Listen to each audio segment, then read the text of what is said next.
जय श्री राम।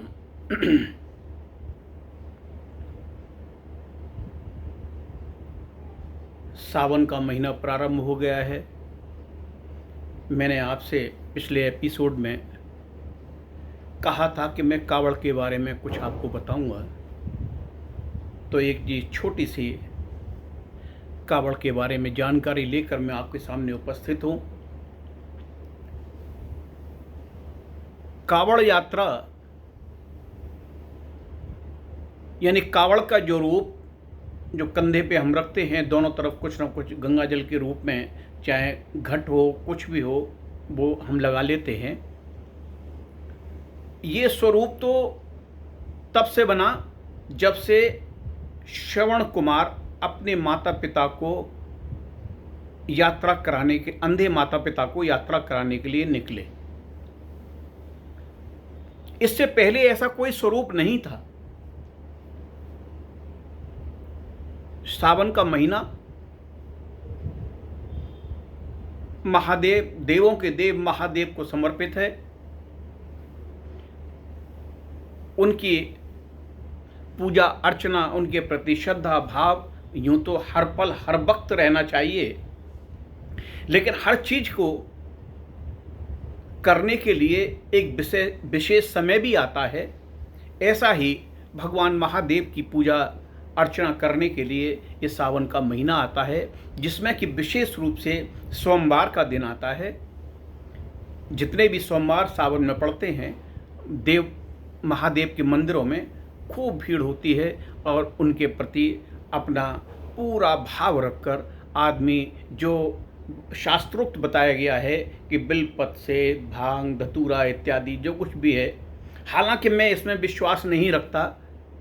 मैं हर देव को मैं वो चीज़ चढ़ाना चाहता हूँ, वो चीज़ उनके सामने रखना चाहता हूँ जो कि मैं सात्विक रूप से स्वयं ग्रहण कर सकता हूँ। क्या मैं भांग खा सकता हूँ? क्या मैं धतूरा पी सकता हूँ? तो हम ऐसा क्यों सोचते हैं? उनकी, प्रभु शंकर की उदारता को हमने कितने गलत भाव से ले लिया है। शंकर भोले, उनका नाम ही भोला इसलिए पड़ा कि उन्होंने ये कहा कि इस संसार में कोई भी ऐसी चीज जो आप नहीं खा सकते, पी सकते, नुकसान कर सकती है या समाज के लिए हितकर नहीं है, उसे मुझे अर्पित कर दो, मैं उसको ग्रहण कर लूँगा।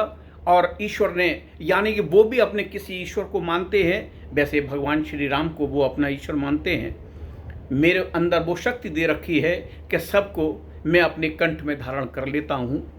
तो उनकी इस उदारता को हम आवश्यकता समझकर हर सोमवार को उनके सामने रख देते हैं। लिया एक बेलपत्र रख दिया, लिया उस पर धतूरा चढ़ा दिया, लिया उस पर भांग की पत्तियाँ चढ़ा दी, उसके बाद अगर मन हुआ तो पुष्प और चढ़ा दिया।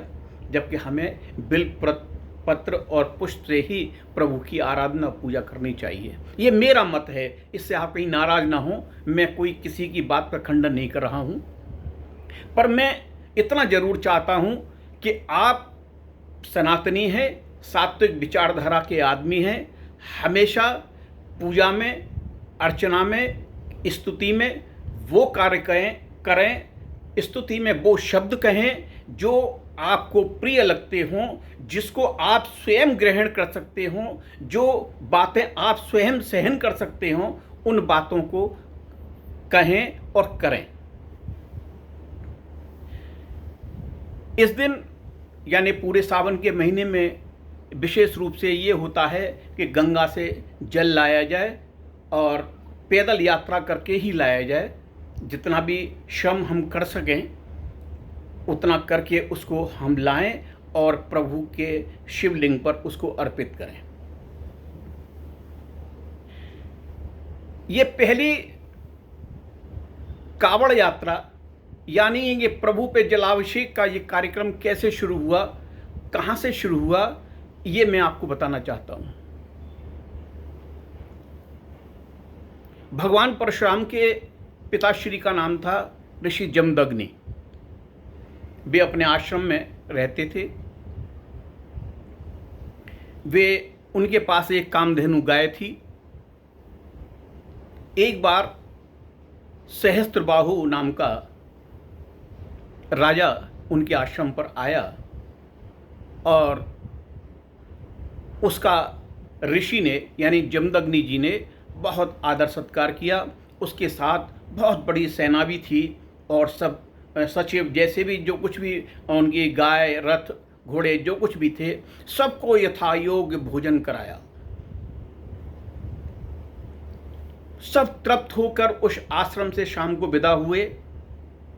रास्ते में सहस्त्रबाहु ने अपने सचिव से पूछा कि ये एक छोटा सा गरीब कुटिया में रहने वाला ब्राह्मण, इसने इतना कहाँ से संभव हुआ कि मेरी पूरी सेना को, मेरे पूरे पशुओं को, मेरे पूरे सब साथ में आए हुए लोगों को यथायोग्य भोजन कराया, सबका सत्कार किया।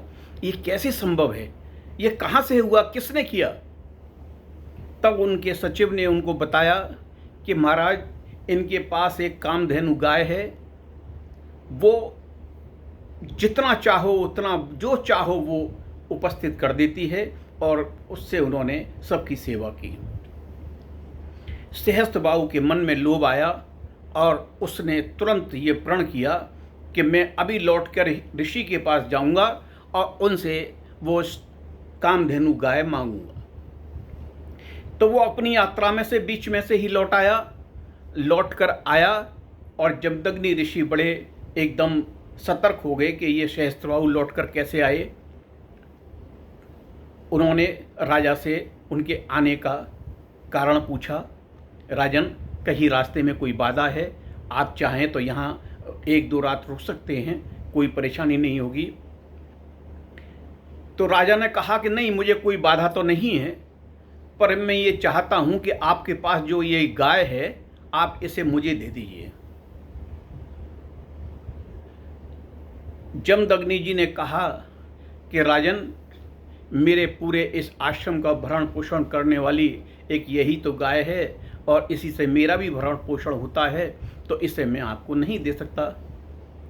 पहले तो बात थोड़ी सी सकारात्मक रूप से चल रही थी, लेकिन क्योंकि सहस्त्रबाहु एक अहंकारी राजा था तो वो थोड़ा सा तामसी वृत्ति में आया और उसने कहा कि आप मुझे ये गाय देते हैं कि नहीं, कि मैं इसको ज़बरदस्ती ले जाऊं।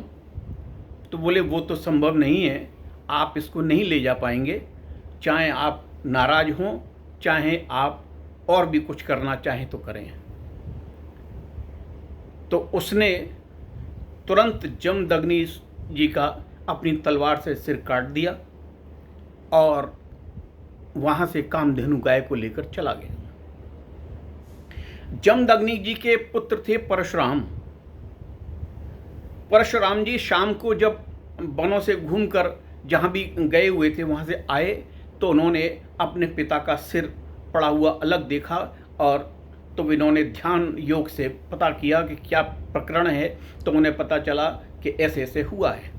तो उन्होंने अपने तेज, अपने बल, अपने पूजा अर्चना के प्रभाव से जितना भी उनमें आध्यात्मिक शक्ति थी उससे उन्होंने अपने पिता को जीवित किया।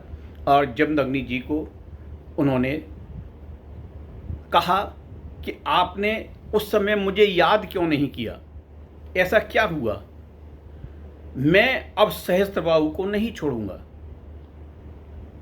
अब वो परशुराम वहाँ से चल दिए। उन्होंने सहस्त्रबाहु की 100 भुजाएं काटी और उसकी हत्या कर दी।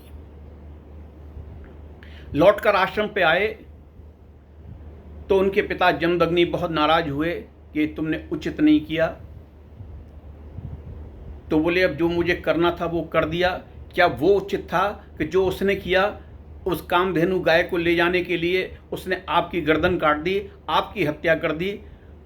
बोले कि हमारे प्रति कोई कितना भी द्वेष भाव रखे, नकारात्मक भाव रखे, हम ऋषि मुनि होते इसलिए हैं कि हम हर एक के प्रति अच्छा व्यवहार और सकारात्मक भाव रखें। तो बोले अब जो होना था तो वो हो गया, ये मैं आपकी कामधेनु ले आया हूँ। ये आश्रम पे उन्होंने बांध दी। और तो जमदग्नि बोले आपको इसका प्रायश्चित करना होगा। प्रायश्चित? मैं इसका क्या प्रायश्चित करूं?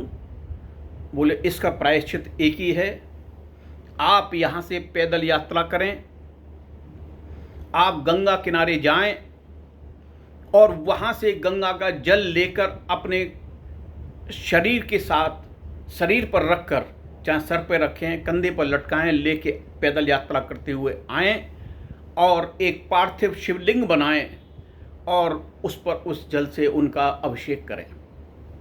तभी आपके इस पाप का मोचन हो सकता है।